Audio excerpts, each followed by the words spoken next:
sudah menjadi ketentuan bagi setiap orang yang beriman, senantiasa di dalam hatinya tertanam rasa syukur yang besar, karena begitu banyak nikmat yang telah Allah berikan kepada kita. Sejak kita dilahirkan ke muka bumi sampai detik ini, semua kebaikan Allah Subhanahu wa ta'ala kepada kita telah kita rasakan. Kenikmatan-kenikmatan yang besar telah Allah berikan kepada kita, baik yang tampak ataupun yang tidak tampak, baik yang dapat kita rasakan pada hari ini, dan ada juga nikmat yang besar yang sebagian manusia tidak bisa merasakan bahwa itu adalah sebuah nikmat. Subuh yang mulia ini, kita berada di tempat yang mulia. Ahabbalillah fil biladi masajiduha, tempat yang paling dimuliakan oleh Allah, tempat yang paling diagungkan oleh Allah, tempat yang paling dicintai oleh Allah adalah masjidnya. Dan kita juga berada di bulan yang mulia, di tempat yang mulia, di bulan yang mulia, dalam keadaan yang mulia, sedang berpuasa. Di situ kita memuji Allah, membesarkan Allah, mengagungkan Allah, memuliakan baginda Nabi sallallahu alaihi wasallam. Ini adalah kenikmatan yang besar. Tidak semua orang merasakan dan mendapatkan kenikmatan tersebut. Kebanyakan daripada kita merasakan kenikmatan apabila Allah memberikan rezeki yang banyak, rumah yang besar, mobil yang mewah, dan seterusnya. Namun sebenarnya kenikmatan rohaniyat kita, kenikmatan yang kita dapat hari ini, kita bisa duduk di majelis, ini adalah kenikmatan yang besar. Kita bisa menunaikan salat, ini adalah kenikmatan yang besar. Kita bisa mengerjakan puasa, ini adalah kenikmatan yang besar. Ikhwatal iman yang dimuliakan Allah Subhanahu wa ta'ala, sering kita mendengar dan kadang-kadang kita juga merasakan. Kita berbicara dengan saudara kita, dengan kawan-kawan kita, bahwasanya semakin hari ini telah berlalu dalam kehidupan kita. Hari ini kita, kata ayahanda, sudah memasuki pertengahan daripada bulan Ramadan. Kita sering mendengar pembicaraan demikian. Setiap hari kita merasakan, dari subuh sampai isya dan seterusnya kita rasakan. Dari hari Senin sampai hari Senin lagi kita rasakan. Sementara waktu itu tidak akan pernah berlalu. Hari Senin yang hari ini tidak akan sama dengan Senin yang kemarin. Hari Ahad yang kita hari ini tidak akan sama dengan Ahad yang kemarin. Lam tarji'al ayyam allati madat. Waktu yang telah berlalu tidak akan pernah kembali. Sayangnya hari ini kita, kebanyakan daripada kita, saya termasuk, setiap hari kita ingat bahwasanya waktu telah berlalu. Detik demi detik telah berlalu. Lalu apa yang kita buat dengan waktu yang telah kita lalui? Adakah kita menambah keimanan kepada Allah? Adakah kita mengoreksi diri kita setiap saat? Waktu yang telah kita lalui hari ini, adakah kita senantiasa mengingat Allah? Adakah kita senantiasa menghidupkan sunnah baginda Nabi sallallahu alaihi wasallam? Ini harus menjadi catatan bagi kita semua, bahwasanya sebentar lagi waktu itu akan tiba. Kalau orang-orang dunia berbicara masa depan 2024, 2030, 2050, 2070, sementara kita orang yang beriman, apa sebenarnya masa depan? Masa depan itu apa sebenarnya? Kalau orang dunia mengatakan bagaimana masa depan, bagaimana anakku bisa makan, bagaimana anakku bisa hidup nyaman, bagaimana keluargaku bisa nyaman, bagaimana keluargaku bisa demikian dan demikian. Orang ahli dunia berkata demikian. Kalau orang Eropa mengatakan the time is money, waktu adalah uang. Kalau kita sering mendengar peribahasa dalam bahasa Arab, al-waktu athmanu nadhab. Waktu ini lebih berharga daripada emas. Kita pegang betul-betul bahwasanya waktu yang kita lalui ini detik demi detik akan rapi dicatat oleh malaikat. Semuanya akan dipertanggungjawabkan oleh Allah. Kalau orang dunia mengatakan masa depan ini 2030, masa depan kita yang sebenarnya adalah kehidupan kita di akhirat. Inna daral akhirah lahiyal hayawan. Kehidupan kita yang sebenarnya adalah kehidupan akhirat. Kehidupan masa depan kita bagaimana ketika sakaratul maut kita mampu mengucap la ilaha illallah Muhammadur Rasulullah.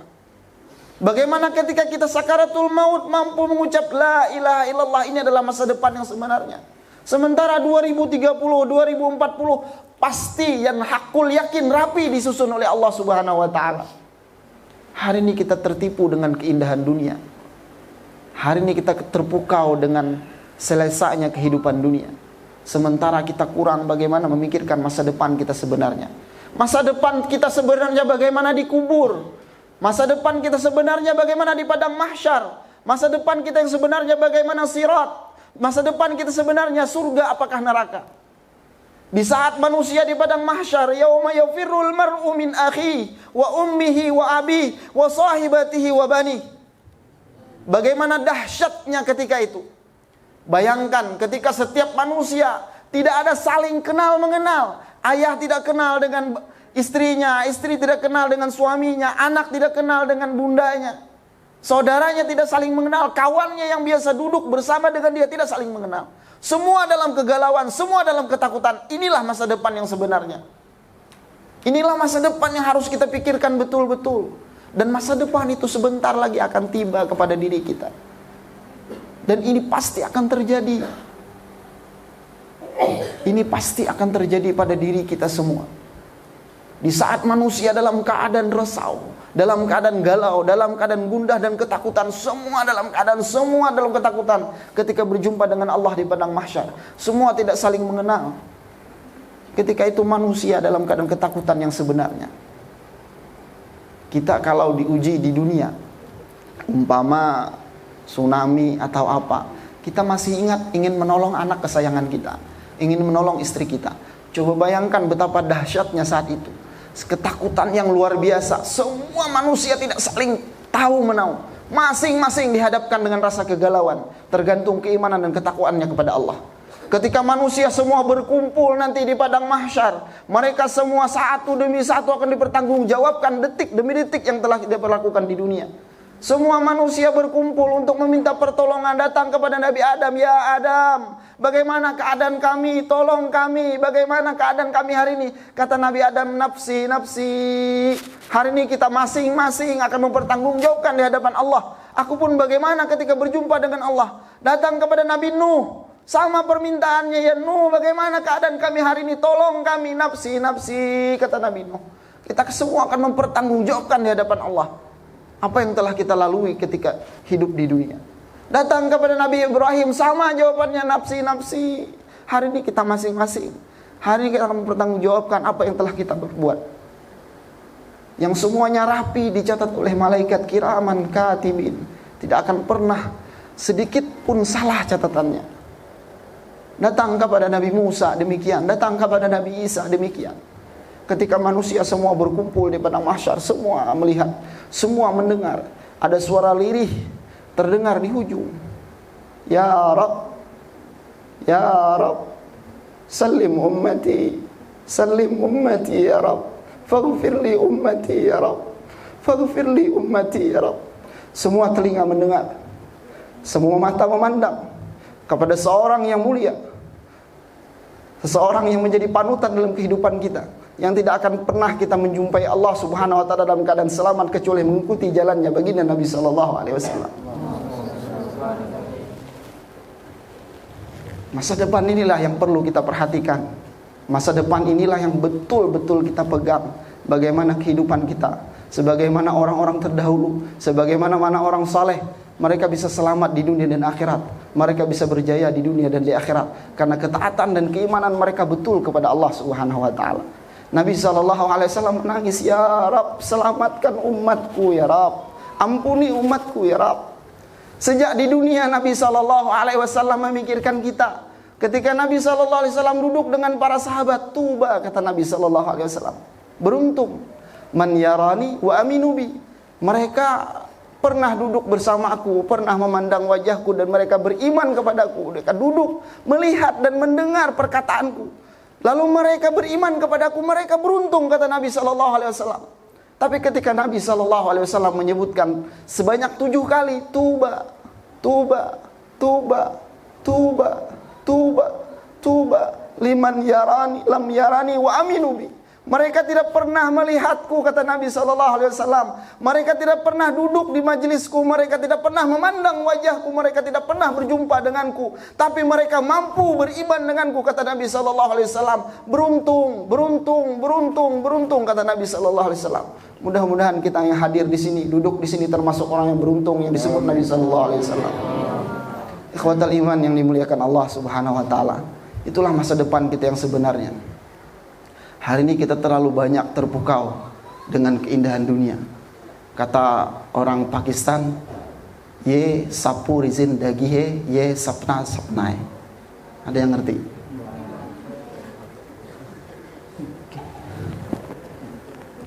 Bahasa Urdu.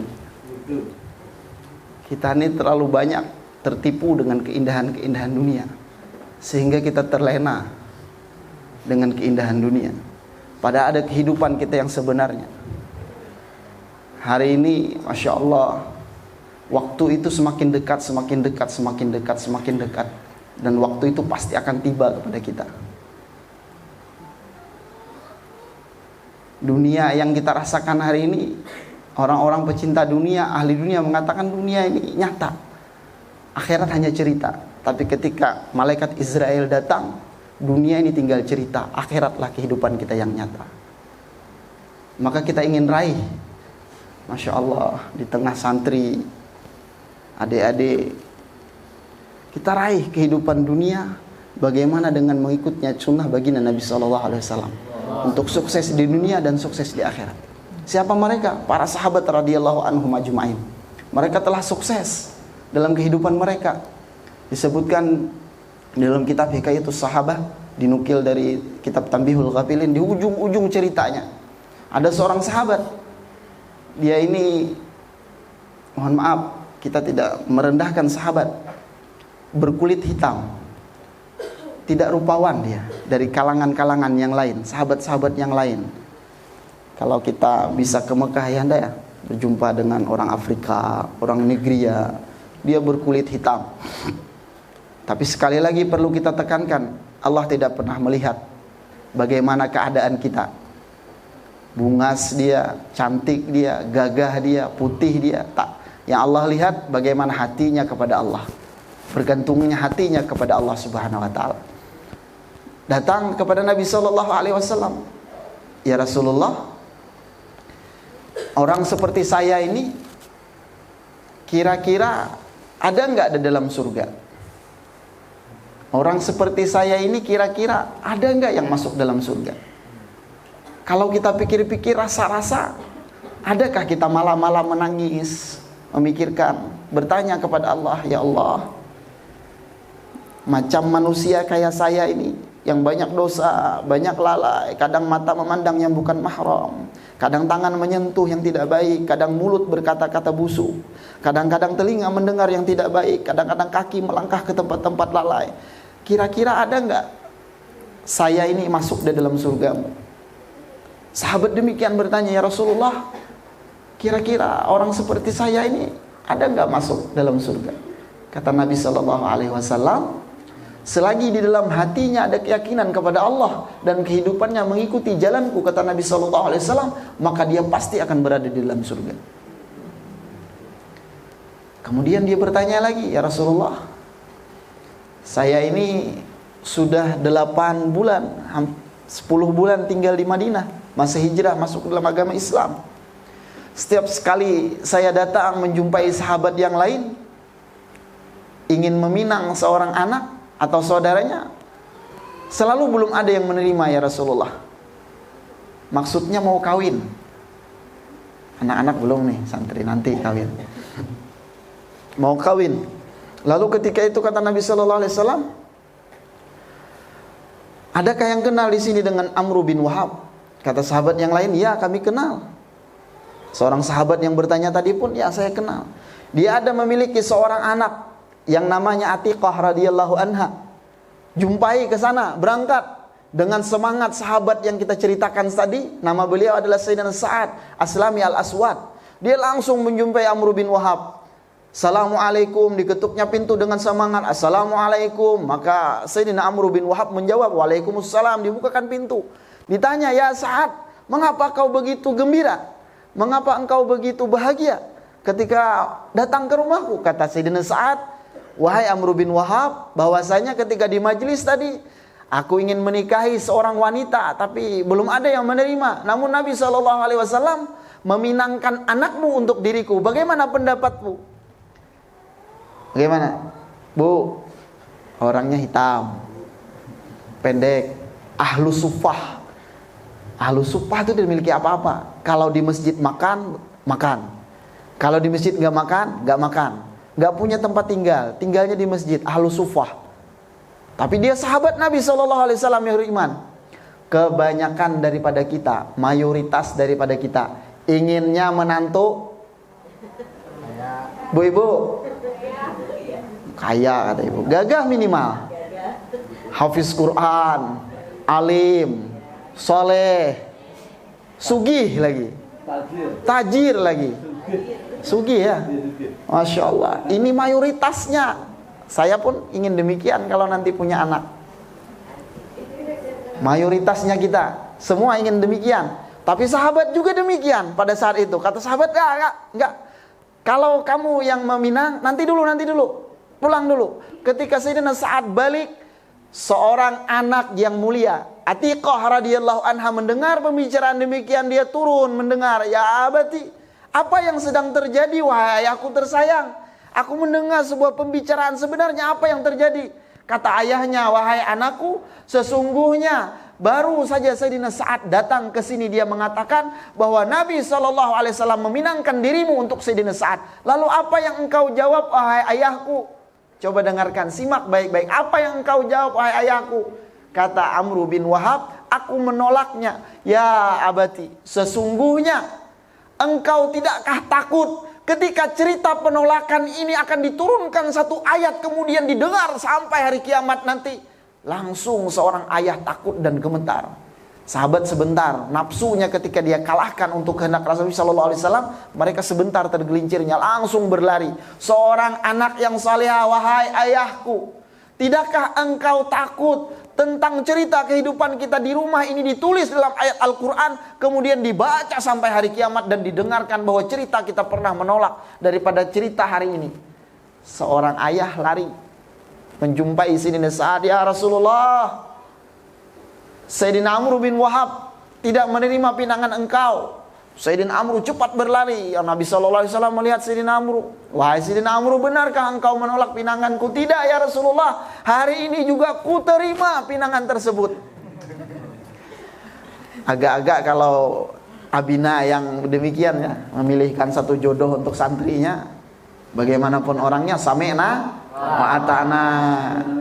Siap, sami'na wa ata'na, itu yang paling terbaik. Kata Sayyidatina Atiqah, kalau itu pilihan daripada Nabi SAW, mesti ada redha di dalamnya, mesti ada redha Allah di dalamnya. Istrinya sudah dapat, bertanya tentang surga sudah selesai, ada aja lagi pertanyaan yang lain. Ya Rasulullah, perempuannya sudah ada, tapi duit untuk maharnya tidak ada ya Rasulullah. Sifat bijak baginda Nabi SAW, seorang pemimpin baginda Nabi SAW, kalau tidak bisa menyelesaikan masalah, minimal Nabi SAW mengurangi dan memberikan solusi. Nabi tidak akan pernah lari terhadap umatnya untuk menyelesaikan masalah. Kalau beliau tidak bisa menyelesaikannya, minimal beliau akan memberikan solusi. Kata Nabi SAW, hari ini aku pun tak punya duit. Maka datanglah kepada Abdurrahman bin Auf, kepada Utsman bin Affan, kemudian kepada Sayyidina Ali bin Abi Thalib.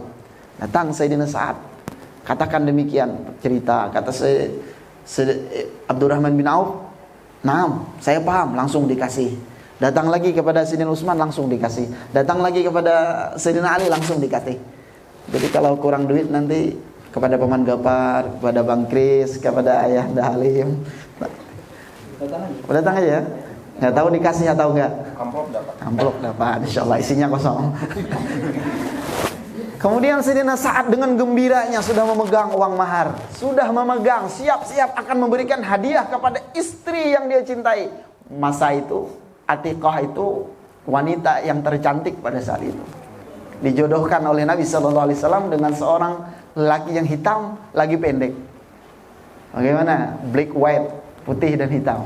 Cantik Atiqah radhiyallahu anha. Ketika itu sudah dipegang, dunia sudah ada di tangannya. Malam ini akan terjadi sebuah pernikahan. Kemudian malam pertama, kayak apa paman? Kata orang Banjar kayak apa paman? Malam pertama, Masya Allah, beli semangat. Di tengah pasar datang perintah jihad oleh saudara yang lain, sahabat yang lain, bahwasanya besok kita akan jihad untuk perjuangan agama. Sudah lama menunggu sebuah pernikahan. Datang perintah jihad. Duit sudah ada di tangan. Dan Sayyidina Sa'ad tahu yang mana harus diambil. Inilah kehebatannya para sahabat radhiyallahu anhum ajmain. Ketika mereka mengedepankan kehendak Allah dan Rasulullah, mereka menekan hawa nafsunya. Inilah kehebatan mereka. Ketika dunia sudah berada di hadapan mata, mereka sayu memandang dunia, tapi mereka tajam memandang akhirat. Kalau kita nggak kuat, kalah akhirat, dunia dulu ambil, nanti akhirat belakangan. Sahabat tidak, dia lepaskan dunianya, dia ambil akhirat. Dia menengadah ke langit, ya Rabb, hajat apapun hari ini yang engkau inginkan pada aku akan kulunaskan semuanya. Dia berangkat mau membeli mahar, membeli hadiah untuk istrinya. Dia ganti untuk membeli baju besi yang berwarna hitam. Sudahlah kulitnya hitam, dia ngambil baju besi yang berwarna hitam. Sampai hari itu tidak ada yang mengenal siapa demikian. Karena dia paham kalau Nabi SAW tahu, maka dia tidak akan diberikan izin pada saat itu untuk berangkat jihad. Para sahabat tahu betapa besarnya dan berapa beruntungnya orang jihad fisabilillah. Orang syahid di jalan Allah, mereka tahu dan paham betul. Ketika Sayyidina Sa'ad berada di barisan saf terdepan, Abdurrahman bin Auf bertanya, siapa orang itu wahai Sayyidina Ali? Kata Sayyidina Ali, aku pun tidak mengenali, karena cuma mata yang bisa terlihat. Mata saja yang putih terlihat, semua berpakaian hitam. Untuk apa? Untuk menekan dirinya, dan inilah ikhlas. Dia tidak ingin dikenal oleh siapapun. Dia ingin tahu bagaimana berjuang ini hanya karena Allah Subhanahu wa taala. Pertempuran sangat sengit dan dia cari di mana Nabi sallallahu alaihi wasallam. Ketika Nabi sallallahu alaihi wasallam duduk di situ, dia akan melindungi Nabi sallallahu alaihi wasallam. Laksana sebuah perisai, tombak yang datang dia halangi, panah yang datang dia halangi, pedang yang datang dia halangi. Begini Nabi SAW melihat siapa orang ini gagah berani berjuang di hadapan Allah. Satu masa ketika itu tombak datang kena rusuknya, lalu dia tersungkur. Nabi SAW memandang siapa orang ini, tidak ada yang kenal. Namun tersingkap kainnya, baju besinya tersingkap sedikit. Nabi SAW mengenal daripada kulit yang hitam. Nabi SAW bertanya, ya Sa'ad, apakah ini engkau? Ya Sa'ad, apakah ini engkau? Ya Rasulullah, tidak mungkin Sayyidina Sa'ad pada saat itu berbohong, aku bukan Sa'ad. Yang bertanya Nabi SAW, maka kata Nabi SAW, ya Sa'ad, apakah ini engkau? Inggih ya Rasulullah, betul ini saya ya Rasulullah. Wahai Sayyidina Sa'ad, dengan tetesan air mata Nabi SAW mengatakan, wahai Sayyidina Sa'ad, tidak ada lagi balasan yang terbaik kecuali surga yang telah disediakan oleh Allah Subhanahu wa taala. Sayyidina Sa'ad maju dalam medan pertempuran dan beliau syahid pada saat itu pula. Nabi SAW ketika selesai peperangan, Nabi menjumpai jenazahnya Sayyidina Sa'ad radhiyallahu an. Ketika Nabi SAW memandang ke langit, Nabi tersenyum. Ketika Nabi SAW memandang jenazahnya Sayyidina Sa'ad, Nabi memalingkan ke kanan. Maka Abu Lubabah yang menceritakan riwayat ini bertanya, ya Rasulullah, sebelumnya belum pernah terjadi seperti ini. Ketika engkau memandang ke langit, engkau tersenyum girang. Ketika engkau memandang jenazah Sayyidina Sa'ad, engkau memalingkan ke kanan. Kata Nabi SAW, apa yang kulihat hari ini, ketika aku memandang ke langit, semua bidadari sedang turun, dan roh Sayyidina Sa'ad sedang dibawa ke haud, telaga Nabi SAW. Siapa saja yang masuk dalam telaga baginda Nabi SAW, dia tidak akan pernah kehausan selama-lamanya di padang mahsyar, dan dia pasti akan berjumpa dengan baginda Nabi SAW. Ketika Nabi memandang jenazah Sayyidina Sa'ad, Nabi memalingkan. Kata Nabi SAW, saat itu ada salah satu di antara bidadari yang kainnya tersingkap sehingga kakinya terlihat sedikit, maka aku memalingkan. Kenapa? Karena ini bukan hakku, karena ini bukan daripada hadiah Allah untukku, tapi melainkan untuk Sa'ad radhiyallahu anhu. Nabi menjaga pandangannya. Sedikit tersingkap daripada kain bidadari, Nabi langsung memalingkan, karena ini bukan hakku, kata Nabi SAW. Ikhwatal iman yang dimuliakan Allah Subhanahu wa taala. Kita ambil intisari daripada cerita ini.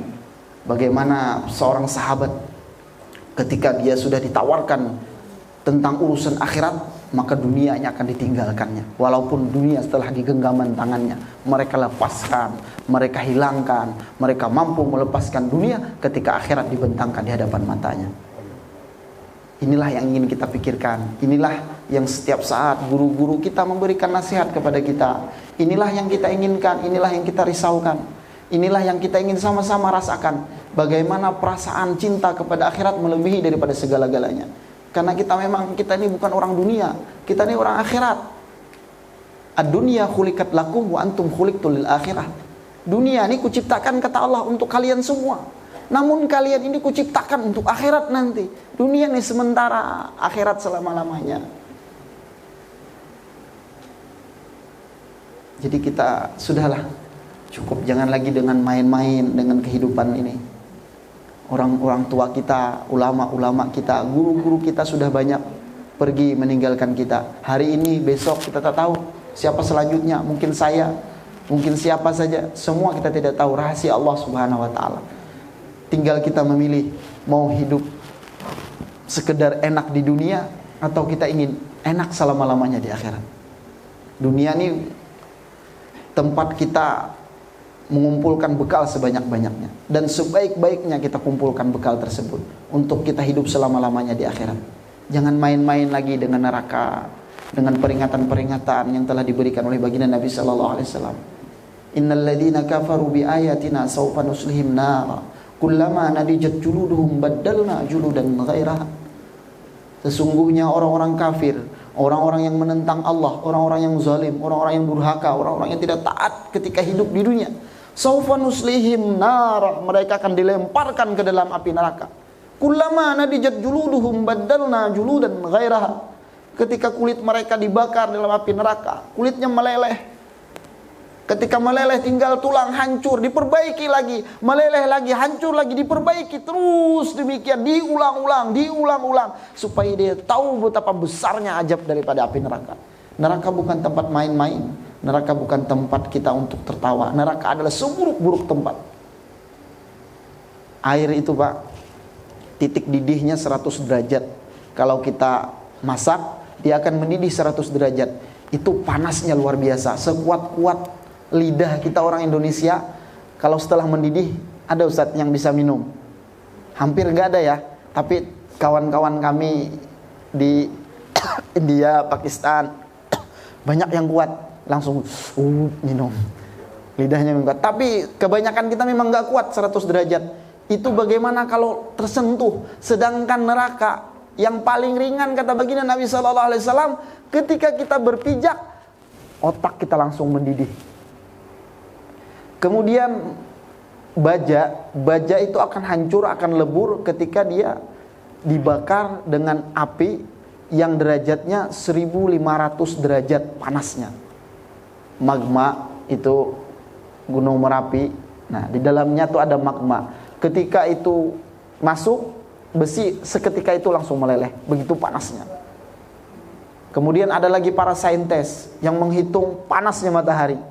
Katanya, konon katanya, benar apa nggak benar nggak tahu, 1.500.000 derajat panasnya matahari.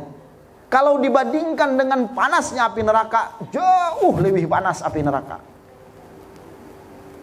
Maka Alhamdulillah kita selalu diingatkan. Ada majelis zikir, ada majelis ilmu, kita senantiasa diingatkan untuk kehidupan kita yang sebenarnya, itu kehidupan akhirat. Mudah-mudahan Allah Subhanahu wa taala menyelamatkan kita. Mudah-mudahan Allah Subhanahu wa taala istiqamahkan kita. Mudah-mudahan Allah Subhanahu wa taala menciptakan hati kita cenderung kepada negeri akhirat daripada ketimbang kehidupan dunia. Amin ya rabbal alamin. Minta maaf, minta halal, minta redha, minta ampun. Kebenaran semata-mata daripada Allah Subhanahu wa taala, sementara kekurangan, kesalahan, kekhilafan semata-mata kebodohan ulun pribadi. Ulun ya, saya ya. Ulun bahasa Banjar, saya. Kekurangan saya pribadi, kemudian dilanjutkan oleh Abina.